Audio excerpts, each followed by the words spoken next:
भाई ने सीखना शुरू किया था जब मैंने शुरू किया था। 8 साल की उम्र में मैंने शुरू किया था।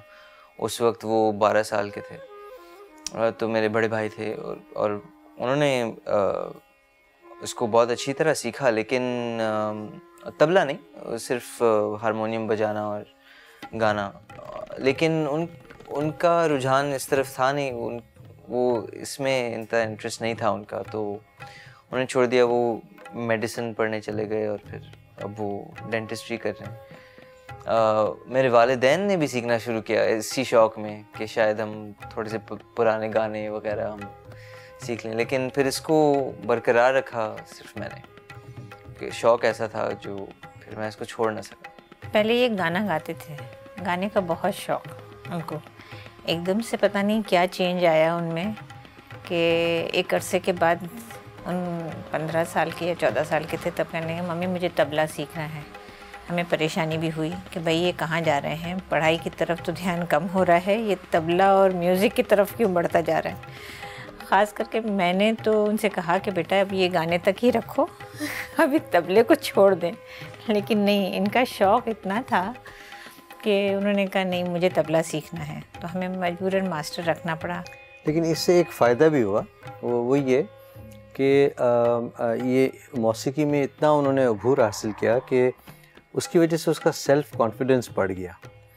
अब इस सेल्फ़ कॉन्फिडेंस की वजह से उसकी तालीम में भी उसकी वो जो परफॉर्मेंस थी वो बेहतर हो गई। यानी he started to recognise his strengths and through this strength he overcame his weaknesses. तो इस तरह इसको बहुत फ़ायदा हुआ है कि एक उसके अंदर जो एक हिडन एक टैलेंट था वो उजागर हुआ और सामने आया, और उसने खुद रिकग्नाइज किया कि मैं इसमें तो बहुत अच्छा हूँ, मैं सबसे आगे हूँ। तो उसने फिर स्टडीज़ में भी आगे वो बढ़ने लगे और स्टडीज़ में भी समझ में आने लगी उसको चीज़ें, क्योंकि अपने आप को डिस्कवर किया ना उसने। मैं तो कहूँगा कि उन्हीं का सपोर्ट है जिसकी वजह से मैं आज म्यूज़िशियन बन सका हूँ, बल्कि ये सोच भी उन्हीं की थी। मेरे दादाजी को बहुत शौक़ था मौसीकी का, और वो बल्कि थोड़ा बहुत हारमोनियम भी बजाते थे। मेरी उनसे मुलाकात नहीं हो सकी दादाजी की, उनका इंतकाल हो गया मेरी पैदाइश से पहले। लेकिन उन्होंने जो बीज इस घर में बो दिए मौसीकी के, वो अब तक वो बचता रहा घर में भी, मैं जब छोटा था। और मेरी खुद दिलचस्पी थी मौसीकी में भी, मैं सुनता था। मुझे कुछ लिरिक्स का नहीं पता था उस वक्त, लेकिन गज़लें भी मैं सुनता था, छोटा था बहुत।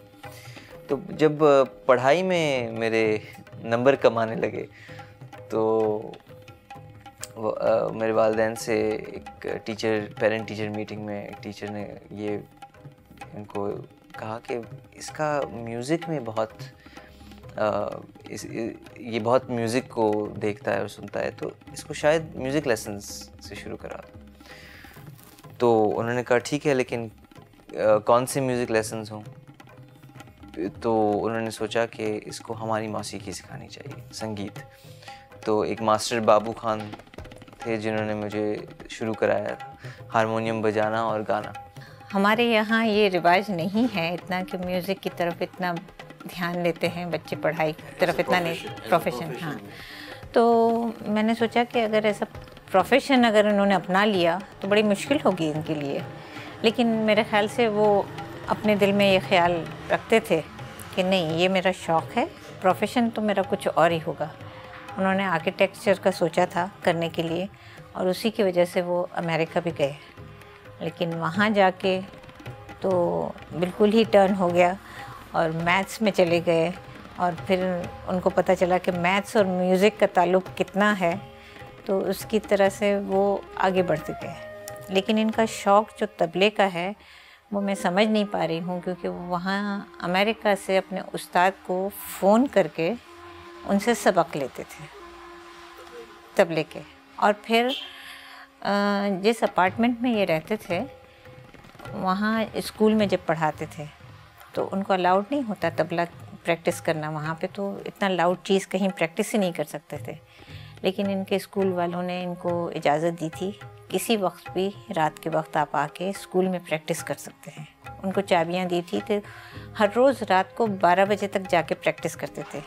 हम जब अमेरिका गए तो हमें तो इतना अजीब लगा कि इतना हद तक इनका शौक़ था। हम समझे कि ये ऐसा ही शौक़ है कि ख़ुद ही बजाया, ख़ुद ही सुन लिया, लेकिन नहीं।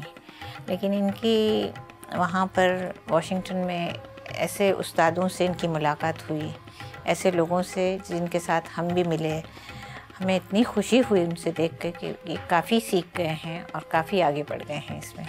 एक वक्त ऐसा आया कि मैं तबला सोलोज़ भी सुनता था सीडीज़ पे। उस ज़माने में उस्ताद ज़ाकिर हुसैन की सीडीज़ सबसे ज़्यादा दस्तयाब थी, तो उनको मैं लेके सुनता था। और जो बातें थीं ताल की, लय की, वो रिदम की, वो मैं ख़ुद उंगलियों पे निकाल लेता था। इस तरह करके मेरी उंगलियां बेकाबू हो गईं और एक टेक्निक मैंने ऐसी पैदा की जिसमें मैं सारे तबले के बोल